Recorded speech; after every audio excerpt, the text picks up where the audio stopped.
بسم اللہ الرحمن الرحیم۔ میرے محترم بزرگوں اور دوستوں، یہ کتاب دعوت کی محنت، ایمان سیکھنے کی محنت کے عنوان سے پڑھ کر سنائی جا رہی ہے۔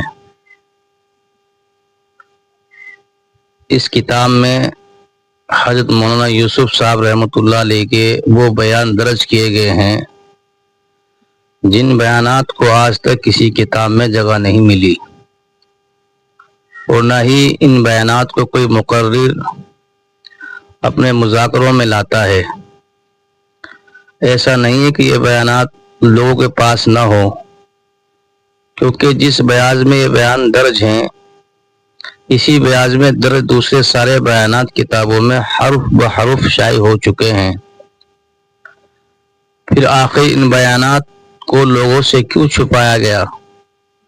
اس سلسلے میں چند باتیں یہاں پر لکھ کر پھر حضرت کے بیانات آپ کے سامنے پیش کرتا ہوں۔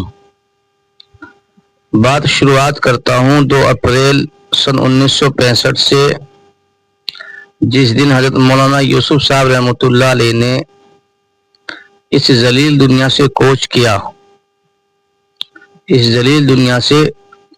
کیا۔ ہوا یہ کہ حضرت مولانا یوسف صاحب رحمۃ اللہ علیہ کے انتقال یعنی 2 اپریل سن 1965 کے فوراً بعد سے ہی دعوت کا رخ بدلنا شروع ہو گیا۔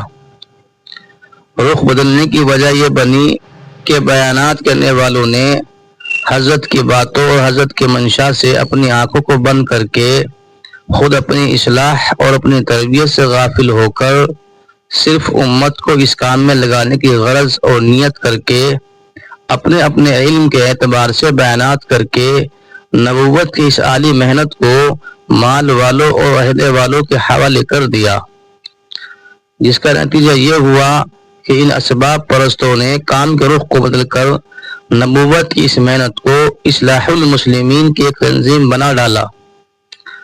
میرے ان الفاظوں کا استعمال شاید آپ کو پسند نہ آ رہا ہو، پر خدا کی قسم جو لکھ رہا ہوں وہ سچائی ہے، کیونکہ سچ کڑوا ہوتا ہے۔ حضرت کے بیانات میں آپ کو اور بھی کڑوے سچ کا سامنا کرنا پڑے گا، اس لیے کہ انبیاء کی پہلی بات ہی کڑوی ہوتی ہے۔ لا الہ الا اللہ اور اس کے بعد حقیقت کھل جاتی ہے۔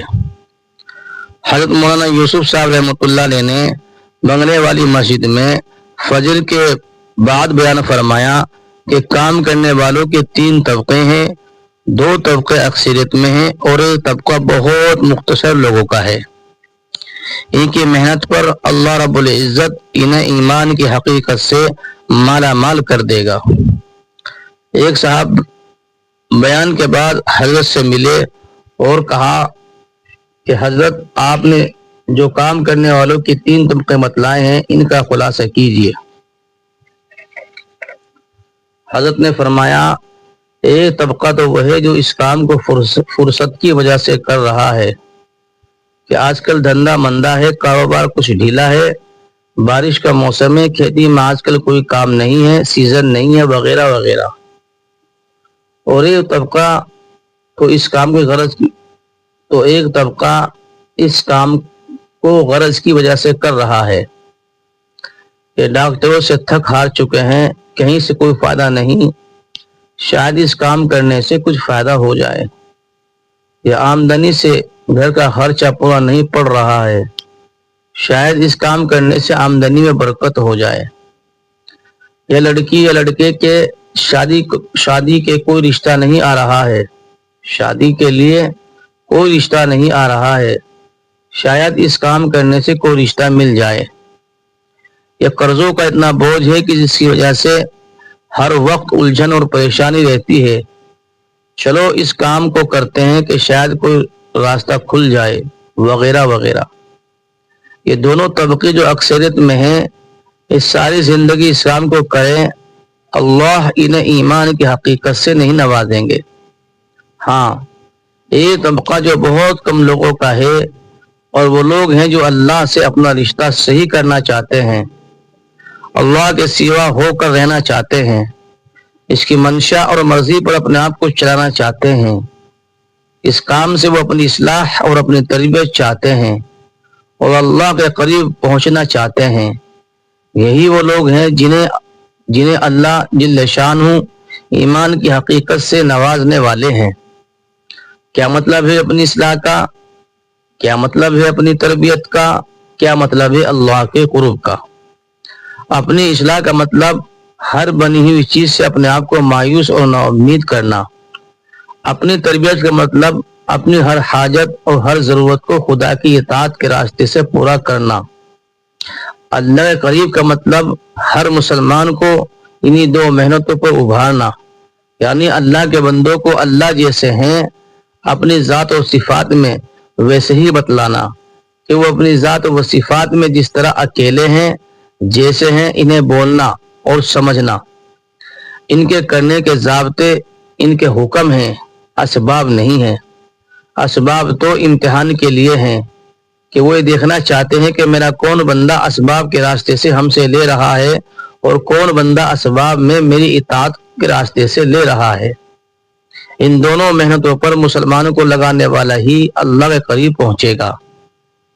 حضرت مولانا یوسف صاحب رحمۃ اللہ علیہ کی منشا تھی کہ مسلمان اللہ کے غیر سے نا امید ہو کر رسول اللہ صلی اللہ علیہ وسلم والے اعمال کو اپنا سبب بنا لے، پر بیان کرنے والوں نے اس دعوت والے کام کو ایسا بیان کیا کہ لوگ اس کام کو اب اسباب میں برکت ہونے کے لیے کرنے لگے، جبکہ اس کام کا پہلا مقابلہ ہی اسباب سے ہے کہ اسباب سے نہیں ہوتا، عمل سے ہوتا ہے۔ اس بات کو آسانی سے سمجھا بھی جا سکتا ہے کہ ایک آدمی نے اپنی پرورش کے لیے دکان کو سبب بنایا ہوا ہے کہ دکان سے پیسہ ملے گا، پیسے سے چیزیں ملے گی اور چیزوں سے پرورش ہوگی، پر یہ آدمی اپنے پیروں کے عمل سے دکان جائے گا، پھر ہاتھ کے عمل سے دکان کھولے گا، آنکھ کے عمل سے دکان کے اندر دیکھے گا، گاہک آ گیا تو دکان کے عمل سے گاہک آ گیا تو کان کے عمل سے اس کی بات سنے گا، زبان کے عمل سے سودا طے کرے گا، سودا طے ہو جانے کے بعد ہاتھ کے عمل سے سودا دے کر پیسہ لے گا۔ اب ہم سب خود فیصلہ کریں کہ پیسہ سبب سے ملا یا عمل سے ملا۔ اسی طرح چیزیں بھی پیسے سے نہیں ملتی اور چیزوں سے پرورش نہیں ہوتی، اللہ پرورش کرتے ہیں۔ میرے دوستو، مکے والوں کا حضور صلی اللہ علیہ وسلم سے اس بات پر جھگڑا نہیں تھا کہ اللہ سے ہوتا ہے یا اللہ کے غیر سے ہوتا ہے، ماں تو جھگڑا اس بات پر تھا کہ آپ کہہ رہے ہیں عمل سے ہوتا ہے اور ہم کہہ رہے ہیں کہ سبب سے ہوتا ہے۔ اگر سبب سے نہیں ہوتا تھا پھر اللہ نے سبب کیوں بنائے؟ ہاں، وہاں مشرکین مکہ سے حضور صلی اللہ علیہ وسلم کا جھگڑا عمل اور سبب کو لے کر تھا۔ قرآن بتا رہا ہے کہ نمرود، فرعون، قارون، حامان، شداد وغیرہ سبب والے تھے، پھر ان سب کے عمل خراب تھے تو اللہ نے ان سب کو ناکام کر دیا، اور ان کے مقابلے پر جو سبب سے خالی ہاتھ تھے لیکن عمل والے تھے ان کو کامیاب کر دیا۔ میرے دوستو، ہر سبب اللہ کے تعارف کے لیے ہے اور سبب کا انکار کرنے والا ہی اللہ تک پہنچے گا، جو اس کا انکار کرے گا وہ اللہ تک نہیں پہنچ پائے گا۔ ابراہیم علیہ السلام کے ذریعے اللہ نے اپنے بندوں کو توضیح کا طریقہ بتلایا ہے کہ ہر سبب کا انکار اس طرح کرو کہ ہر سبب سے مایوسی ظاہر ہو کہ ہم اس سبب سے مایوس ہیں، اس طرح سبب کا انکار کرو، اس لیے کہ جتنا بھی نظام کائنات ہے اس سب کا انکار کرنا اللہ پر ایمان لانے کے لیے شرط ہے۔ اللہ پر ایمان لانے کے لیے شرط ہے کہ یہ ہر سبب کا قدرت کے مقابلے میں انکار کرو۔ اگر ہر سبب کا قدرت کے مقابلے میں انکار نہیں کرو گے تو سبب ہمارے اور اللہ کے درمیان حائل ہوگا۔ اس لیے نبوت کی یہ محنت بیان کرنے کی نہیں ہے، بیان کرنے کی نہیں ہے بلکہ مذاکروں کی محنت ہے۔ بیان کہتے ہیں پڑھی اور سنی ہوئی باتوں کو بتلانا، مذاکرہ کہتے ہیں پڑھی اور سنی ہوئی باتوں کو سمجھ کر قرآن اور سنت میں دیکھ کر پھر اسے ایمان کی روشنی میں سمجھنا۔ اب یہاں پر سوال یہ ہے کہ کیا سمجھنا؟ ایمان سمجھنا۔ کون سا ایمان سمجھنا؟ اس لیے کہ ایمان مشرکوں والا ہے، ایک ایمان مرتد والا ہے اور ایک ایمان سبب پرستوں والا ہے۔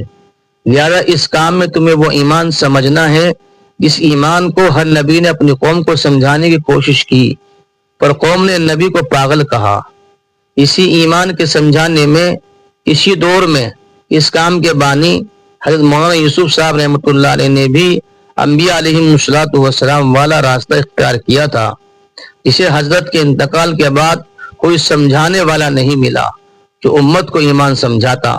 بس یہیں سے اس کام میں بگاڑ آنا شروع ہو گیا کہ آپس میں اختلاف ساری دنیا کے سامنے کھل کر آ گیا۔ اس لیے بیان اور تقریر ہمارے کام کا موضوع نہیں ہے کہ یہ کام بیان اور تقریر کا نہیں ہے، بلکہ عملی طور پر اس کام سے ایمان کو سیکھنا ہے، یعنی سبب سے پرورش نہ لے کر ہمیں عمل سے پرورش لینا آ جائے۔ اور یہ بات انشاءاللہ کتاب میں درج حضرت کے بیان سے واضح ہو جائے گی کہ کس طرح سے پرورش لینا ہے۔ یہاں پر یہ بات پھر یاد دلا دی جائے کہ لگ بھگ 1250 سالوں سے مسلمانوں کے اندر سے اجتماعی طور پر ایمان کو سیکھنے کا جو رواج ختم ہو چکا ہے، ایمان کو نہ سیکھنے کی وجہ سے جو بات حضور صلی اللہ علیہ وسلم نے اپنے صحابہ سے کہی تھی، وہ بات ہم مسلمانوں نے اپنے عمل میں لے لی۔ مثال کے طور پر ہندوستان کے وزیر اعظم نے پارلیمنٹ ممبر آف پارلیمنٹ سے جو کڑی محنت اور مشقت کے بعد چناؤ جیت کر ممبر آف پارلیمنٹ بنا، مخاطب ہو کر کہا کہ میں نے ملک کے سارے بینکوں کو کہلا دیا ہے کہ آپ لوگوں کو فوری خرچ کے لیے 5-5 لاکھ روپے دے دیں۔ یا تو یو پی والے اسٹیٹ بینک آف انڈیا سے، ایم پی والے یونین بینک سے، پنجاب والے پنجاب بینک سے، بہار والے سڈگٹ بینک سے وغیرہ وغیرہ 5-5 لاکھ روپے لے لیں۔ اس خبر کو ٹی وی چینل اور اخبار نویسیوں نے سارے ملک میں پہنچا دیا، پر چونکہ یہ ہو گئی کہ یہ بات وزیر اعظم نے کس کو مخاطب کر کے کہی تھی یہ نہیں بتلایا، تو ہر صوبے کی عوام بینکوں میں لائن لگا کر کھڑی ہو گئی۔ بینکوں سے انہیں پیسے تو نہیں ملے، البتہ پولیس کی لاٹھیاں ضرور کھانی پڑی۔ میرے دوستو، صحابہ کرام وہ لوگ تھے جنہوں نے کڑی محنت و مشقت کر کے پہلے ایمان کو سیکھا تھا، جس پر ان کے ساتھ اللہ نے عمل پر جو وعدے کیے تھے وہ وعدے پورے ہوتے تھے۔ ہم ایمان کو سیکھے بغیر عمل سے فائدہ اٹھانا چاہ رہے ہیں، جو خدا کی قسم ناممکن ہے۔ اس محنت سے یہی بات چاہی جا رہی ہے کہ ہر مسلمان ایمان کو سیکھنے پر آ جائے۔ اس لیے حضرت مولانا الیاس صاحب رحمۃ اللہ علیہ نے یہ بات صاف زور سے کہہ دی تھی، اس محنت کا ہم نے کوئی نام نہیں رکھا۔ مولانا الیاس صاحب رحمۃ اللہ علیہ نے یہ بات صاف طور سے کہہ دی تھی کہ ہم نے اس محنت کا کوئی نام نہیں رکھا، اگر اس محنت کا کوئی نام رکھتا تو تحریک ایمان نام رکھتا، کہ ہر مسلمان ایمان کو سیکھنے کے لیے فکر مند ہو جائے۔ اب رہی بات کہ آخر ایمان ہے کیا، تو ایمان کو یعنی لا الہ الا اللہ محمد رسول اللہ کے مفہوم کو حضرت مولانا یوسف صاحب رحمۃ اللہ علیہ نے بہت آسان زبان میں سمجھا دیا ہے کہ دنیا میں انسانیت کے 3 قسمیں ہیں جو اللہ تعالیٰ کو اپنے رب مانتی ہے، اور یہ تینوں قسم کے لوگ اللہ تعالیٰ کی ذات سے دنیا و آخرت میں کبھی بھی فائدہ نہیں اٹھا سکتے۔ پہلے قسم کے لوگ یہ وہ لوگ ہیں جو کہتے ہیں اور مانتے ہیں کہ پرورش کرنے والے یعنی ہر مخلوق کی ہر ضرورت کو پورا کرنے والی ذات صرف اللہ ہی کی ہے، اور اللہ تعالیٰ کی ذات بتوں کے راستے سے اپنی مخلوقات کی ضرورت کو پورا کرتی ہے۔ ایسا کہنے والے مشرکین مکہ کے لوگ تھے، اور آج بھی جو لوگ اس عقیدے کو مانتے ہیں یہ لوگ بھی اس قسم میں داخل ہیں۔ دوسری قسم کے لوگ جو کہتے اور مانتے ہیں کہ پرورش کرنے والی یعنی ہر مخلوق کی ہر ضرورت کو پورا کرنے والی ذات صرف اللہ ہی کی ہے، پر اللہ تعالیٰ کی ذات ولیوں کے راستے سے یعنی اللہ والوں کے راستے سے اپنی مخلوقات کی ضرورتوں کو پورا کرتی ہے۔ یہ لوگ مرتدین ہیں۔ تیسری قسم کے لوگ یہ وہ لوگ ہیں جو کہتے اور مانتے ہیں کہ پرورش کرنے والے یعنی ہر مخلوق کی ہر ضرورت کو پورا کرنے والی ذات صرف اللہ ہی کی ہے، پر اللہ تعالیٰ کی ذات اپنی ہر مخلوق کی ضرورت کو کائنات کے راستے سے یعنی دنیاوی اسباب کے راستے سے پورا کرتی ہے۔ یہ وہ لوگ ہیں جنہوں نے اپنا قبلہ اور اپنا معبود اس کائنات کو بنا رکھا ہے۔ چوتھی قسم کے لوگ، اس کام سے چوتھی قسم کے لوگ تیار کرنا ہے، جو لوگ یہ کہیں اور مانیں کہ پرورش کرنے والے یعنی ہر مخلوق کی ہر ضرورت کو پورا کرنے والی ذات صرف اللہ ہی کی ہے، اور اللہ تعالیٰ کی ذات ہر مخلوق کی ضرورت کو اپنی قدرت سے پورا کرتی ہے، اور اس قدرت کو اپنے ساتھ کرنے کا راستہ اس کی اطاعت ہے، یعنی حضور صلی اللہ علیہ وسلم والے عمل کے راستے سے اس کی قدرت کو اپنے ساتھ کرنا ہے۔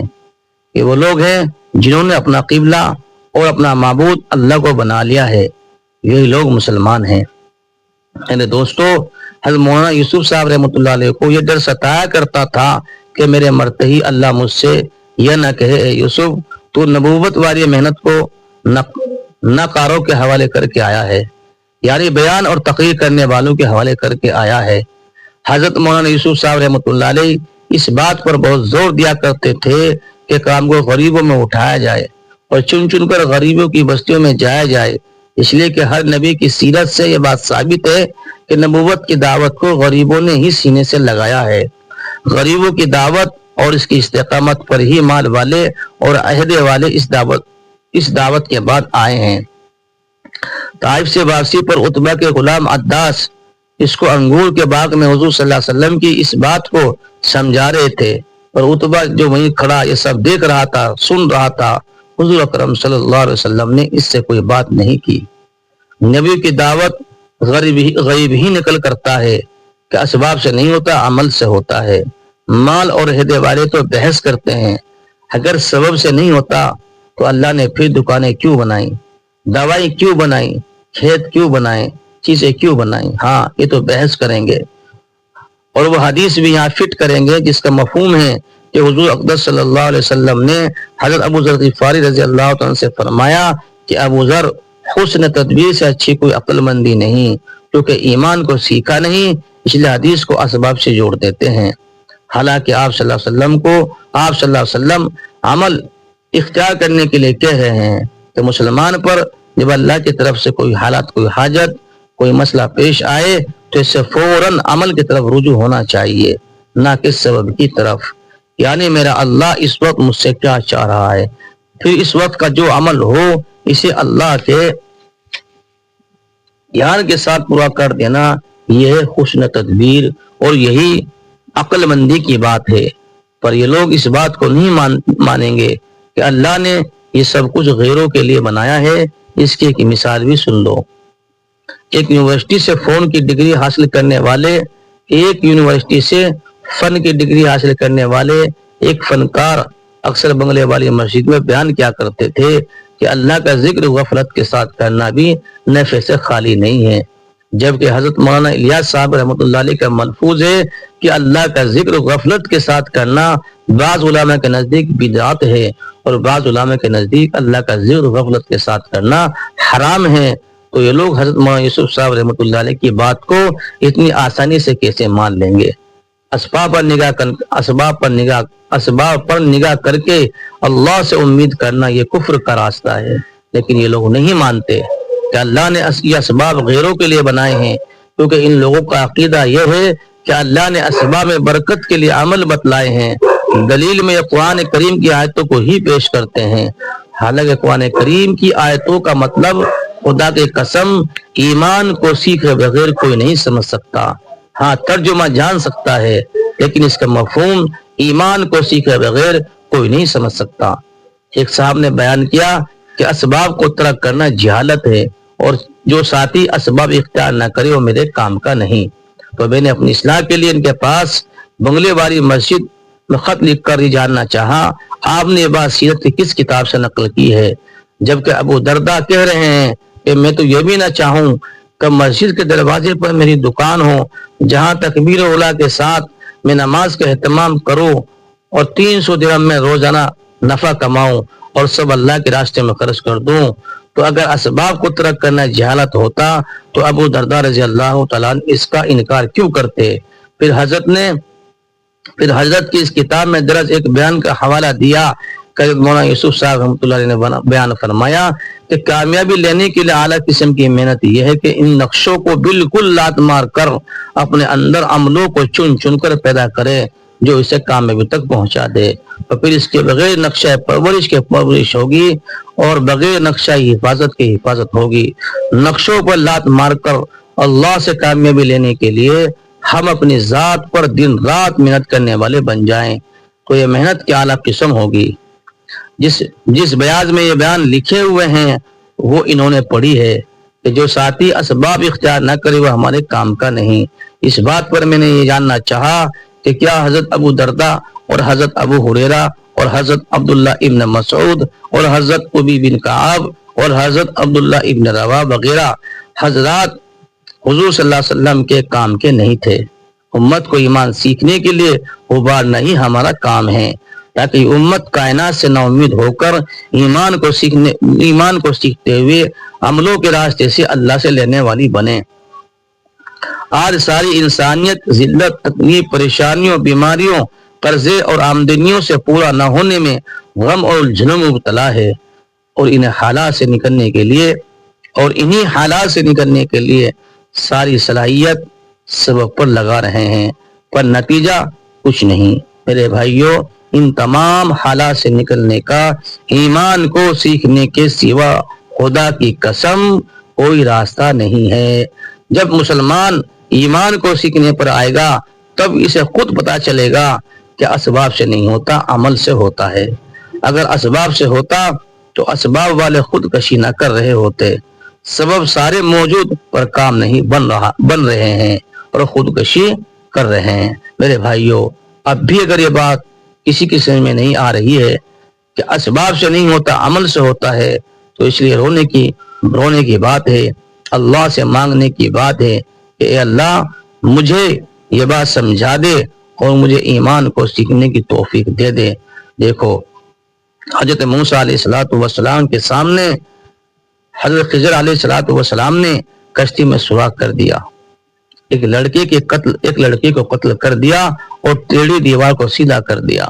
موسیٰ علیہ السلام یہ دیکھ کر ناراض ہو رہے ہیں، ان کی سمجھ میں نہیں آ رہا کہ حضرت خضر ایسا کیوں کر رہے ہیں۔ حالانکہ پھر حضرت نے ان سبب کی وجہ بتلائی کہ ہم نے سبب کیوں کیا۔ یہ باتیں اگر موسیٰ علیہ السلام کی سمجھ میں نہیں آ رہی تھی تو اس میں حضرت کی کیا غلطی تھی؟ تو اس میں خضر علیہ السلام کی کیا غلطی؟ بات موسیٰ کی سمجھ میں نہیں آ رہی تھی تو یہ موسیٰ کے لیے رونے کی بات تھی۔ اس لیے اللہ سے فائدہ اٹھانے کا ضابطہ ایمان و عمل ہے، اس لیے عمل کی طرف بطور یقین کے دعوت دی جائے، کیونکہ اللہ کی ذات سے فائدہ اٹھانے کا راستہ اعمال ہیں، اسباب نہیں ہیں۔ خود ہر عمل کو وعدوں کے یقین پر لاؤ، اللہ تعالیٰ کو سبب نہ پیش کرو، عمل پیش کرو۔ آج محنت ہے اسباب پر اور امید ہے اللہ سے۔ یہ بات ذرا سمجھنی چاہیے کہ محنت ہے اسباب پر اور امید ہے اللہ سے۔ لوگ سمجھتے ہیں کہ ہم ٹھیک کر رہے ہیں، یہ بات میں آپ کو کیسے سمجھاؤں؟ کیونکہ بیان کرنے والوں نے اپنے بیان میں یہ کہتے ہوئے ملیں گے کہ دیکھو، ظاہری کوشش تو ہمارے ذمے ہے اور کرنے والی ذات اللہ کی ہے۔ جی ہاں، آپ ذرا اس بات کی طرف پوری توجہ دینا کہ ساتھیوں سے کہتے ہیں کہ کوشش تو ہم اسباب کی کریں گے، پھر کرنے والی ذات اللہ کی ہے۔ لوگ بیچارے اس بات کو سچ اور حق سمجھتے ہیں۔ تاجر کہتا ہے کہ کوشش تو میں کروں گا تجارت میں، لیکن نفع نقصان اللہ کے ہاتھ میں ہے۔ کاشتکار کہتا ہے کہ ذمہ داری تو ہم کریں گے لیکن اللہ دیں گے۔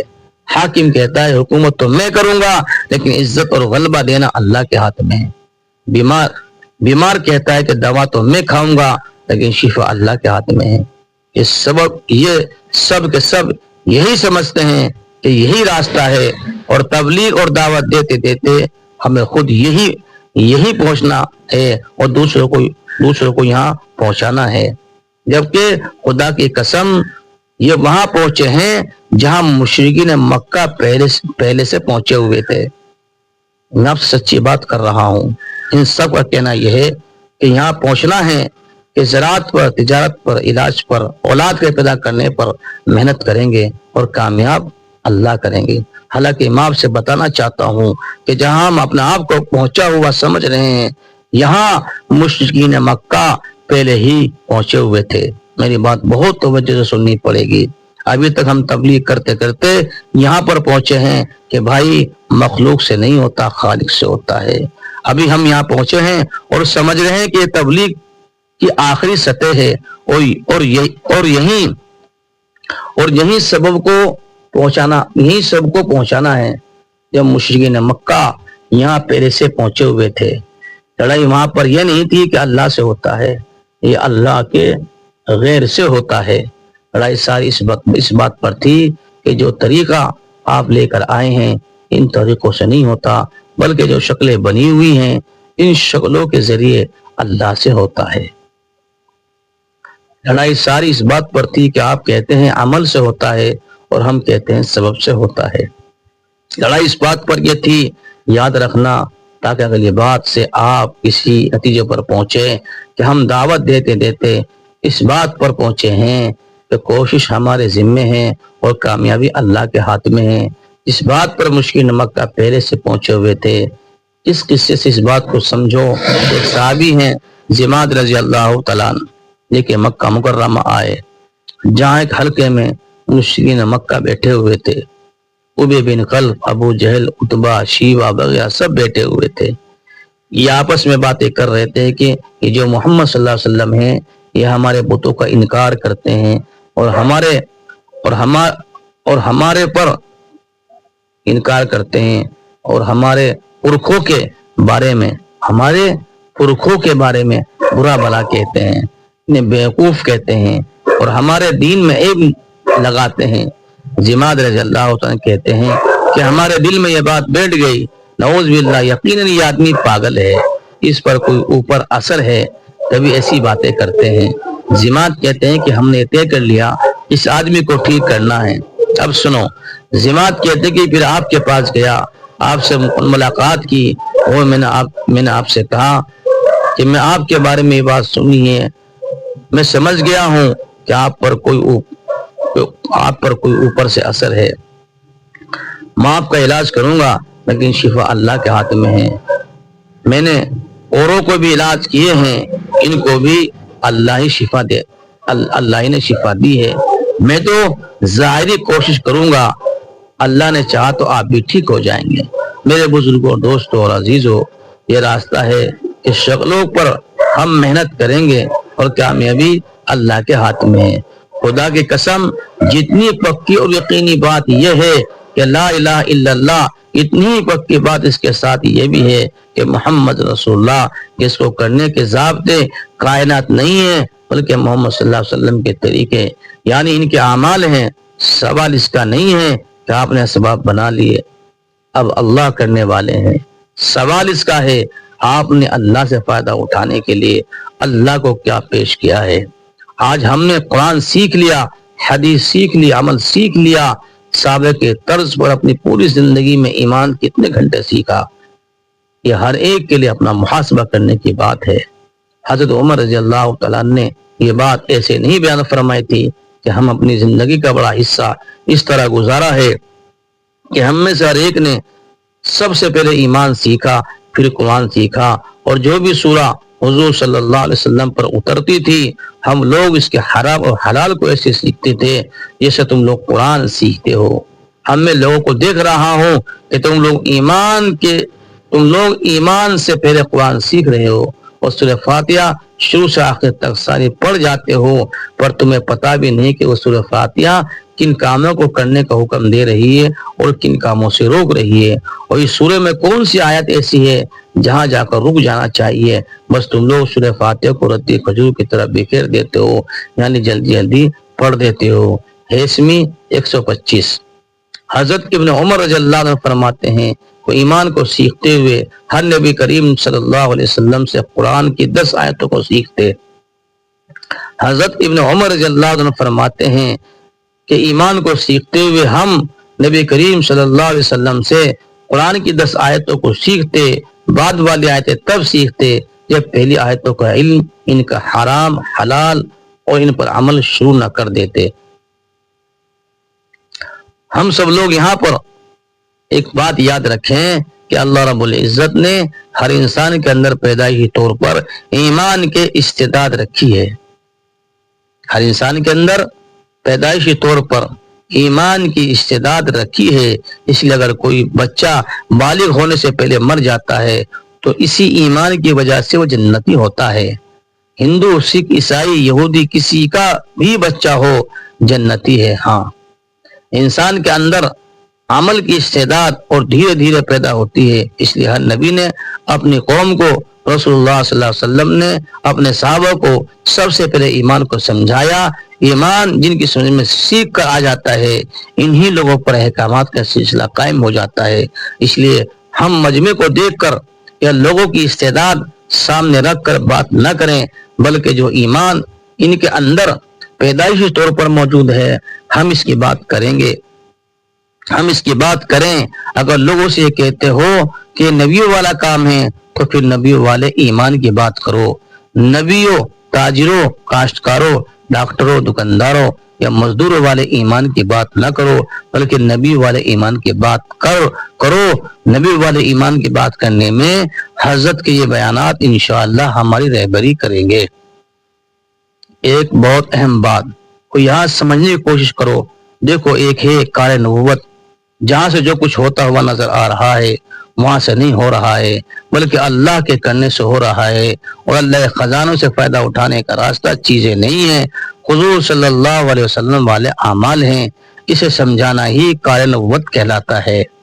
اب اس سمجھانے والے کام کو کیسے کرنا ہے، اسے مزاج نبوت کہتے ہیں. کار نبوت یعنی کیا کرنا ہے، اور مزاج نبوت یعنی کیسے کرنا ہے. اسے سمجھانے میں تم یہ نہ سمجھو کہ عوام میں ایمان کی استعداد نہیں ہے. عوام میں ایمان کی استعداد ہے. تم وہ کرو تو جو کرنے اور کہنے کے لیے کہا جا رہا ہے. پر ہم کار نبوت سے بے پرواہ ہو کر مزاج نبوت یعنی کام کو کیسے کرنا ہے اس پر جان دے رہے ہیں اور اسی پر جھگڑ رہے ہیں. اور موجودہ اختلاف بھی اسی پر ہے. موجودہ اختلاف بھی اسی پر ہے. اس لیے اللہ کے واسطے کار نبوت پر آؤ کہ خود ایمان کو سیکھتے ہوئے پوری امت کو ایمان سکھلاؤ. یہ نبیوں والا کام ہے. رہی عمل کی بات تو جتنی جس کے اندر عمل کی استعداد ہوگی اتنا وہ عمل پر آئے گا. ایک صاحب نے کچھ وقت مانگا کہ آپ سے کچھ بات کرنی ہے. وہ صاحب کہنے لگے کہ آپ جو چاہیں مجھ سے بات کریں، اور یہ بات میں آپ کو پہلے بتلا دوں کہ میں اہل حدیث ہوں. میں نے کہا مجھے اس بات سے کوئی لینا دینا نہیں ہے کہ آپ اہل حدیث ہیں، آپ مسلمان ہیں، یہی بات میرے لیے کافی ہے. کہ آپ چاہے اہل حدیث ہوں، دیوبندی ہوں، بریلوی ہوں یا وہابی ہوں، یہ سارے کے سارے پہلے مسلمان ہیں، بعد میں کچھ بھی ہوں. اور ایمان کا سیکھنا ہر مسلمان پر سب سے پہلا فرض ہے. اس لیے آپ ایمان کو سیکھنے کے لیے روزانہ کچھ وقت نکالو. تو وہ کہنے لگے ہاں آپ کی بات صحیح ہے کہ ایمان کو سیکھا جائے، لیکن آج تک ہم سے کسی نے ایمان کو سیکھنے کی بات ہی نہیں کی. اب انشاءاللہ ایمان کو سیکھنے کے لیے روزانہ کچھ وقت ضرور لگاؤں گا. اس لیے ہر مسلمان کو ایمان کے سیکھنے پر لاؤ، چاہے جس فرقے کا ہو تو امتی بن کر کام کرو تو ہر ایک ایمان کو سیکھنے پر آ جائے گا. اور اگر تم کسی فرقے کے بن کر کام کرو گے تو اس سے فرقے بنیں گے، امت نہیں بنے گی. ایمان کا سیکھنا ہی ایک ایسا عمل ہے جس پر پوری امت جمع ہو جائے گی. صحابہ کرام کی زندگی اس کا نمونہ ہے. صحابہ کرام عالم میں امتی بن کر پھرے ہیں، کسی فرقے کے بن کر نہیں پھرے. آخر میں عرض یہ ہے کہ اس کتاب دعوت کی محنت ایمان کے سیکھنے کی محنت ہے. میں درس تقریروں کو تحریری شکل دینے کے لیے بیانات کا عام فہم زبان میں ترجمہ کیا گیا ہے. ان بیان کی بیاض بغلے والی مسجد میں موجود ہے. اس بیاض میں 15 ستمبر سن 1960 میں لاہور کا بیان اور آخر کے 3 بیانات درج نہیں ہیں، جو بات اس کتاب میں حضرت مولانا یوسف صاحب رحمۃ اللہ علیہ کے بیان میں کہی گئی ہے. اسے اپنی دعوت میں لانا ہی کار نبوت کہلاتا ہے. اور مزاج نبوت یعنی کس طریقے پر کرنا ہے۔ اس لیے حضور صلی اللہ علیہ وسلم اور صحابہ کرام کی سیرت ہے جسے اللہ نے اپنی فضل سے حیات الصحابہ کی 3 جلدوں میں قلم بند کروا دی ہے۔ ابھی 26 دسمبر سن 1916 میں مراد آباد اور اتر پردیش سارے عالم کے کام کرنے والے ساتھیوں کو ہدایت دی گئی تھی کہ جس ساتھی کی بات طے ہو اسے بات کرنے سے پہلے حضرت مولانا یوسف صاحب رحمۃ اللہ علیہ کا مطالعہ کر کے حضرت کی منشا کیا تھی، حضرت مسلمانوں سے کیا چاہتے تھے، وہ بات کرنی ہے۔ بغیر حضرت مولانا یوسف صاحب رحمۃ اللہ کے بیان کا مطالعہ کیے بغیر ممبر سے بات کرنی کسی کو گنجائش نہیں ہے، بلکہ ایسا کرنا اس کام کے اور مجمع کے ساتھ خیانت ہے۔ جب بیانات کا مطالعہ کریں گے تب ہمیں پتہ چلے گا کہ حضرت کس بنیاد پر امت کو اٹھانا چاہ رہے تھے، کیونکہ حضرت مولانا یوسف صاحب رحمۃ اللہ کے ان بیانات پر دنیا میں آج تک کسی نے انگلی نہیں اٹھانے کی ضرورت نہیں کی۔ حضرت مولانا یوسف صاحب رحمۃ اللہ علیہ کے بیانوں پر آج تک کسی نے انگلی اٹھانے کی ضرورت نہیں کی۔ حضرت مولانا ابو الحسن علی ندوی رحمۃ اللہ علیہ، حضرت مولانا منظور نعمانی جیسی ہستیاں بھی حضرت کے بیانات کے قائل تھی، اور آج ہمارے بیان کرنے والوں پر انگلیاں اٹھ رہی ہے۔ آخر اس کی وجہ کیا ہے؟ اس کی وجہ یہ ہے کہ ضرورت کو نہ سمجھا کر ذمہ داری سمجھائی جا رہی ہے، ضرورت کو نہ سمجھا کر ذمہ داری سمجھائی جا رہی ہے۔ حضرت نے اپنے بیان میں ایمان اور عمل کو سمجھایا ہے، پر اب بیان کرنے والے مسلمان کو دعوت کے کام کی ذمہ داری سمجھائی جا رہی ہے۔ میری یہ بات انشاءاللہ مولانا یوسف صاحب رحمۃ اللہ علیہ کے بیانات کو سامنے رکھ کر، بیانات کو دیکھ کر سمجھ میں آ جائے گی۔ حضرت نے قرآن پاک کی جن آیتوں پر کبھی بیان نہیں کیا، آج انہی آیتوں سے بات شروع کر کے، انہی آیتوں پر ختم کر کے اللہ کے راستے میں نکلنے کی تشکیل کی جا رہی ہے۔ اللہ پاک ہم سب کو حضرت مولانا الیاس صاحب رحمۃ اللہ علیہ اور حضرت مولانا یوسف صاحب رحمۃ اللہ علیہ کی باتوں کو ہی سامنے رکھ کر نبوت کی اس اعلیٰ محنت کو کرنے کی توفیق عطا فرمائے۔ وآخر دعوانا الحمدللہ رب العالمین۔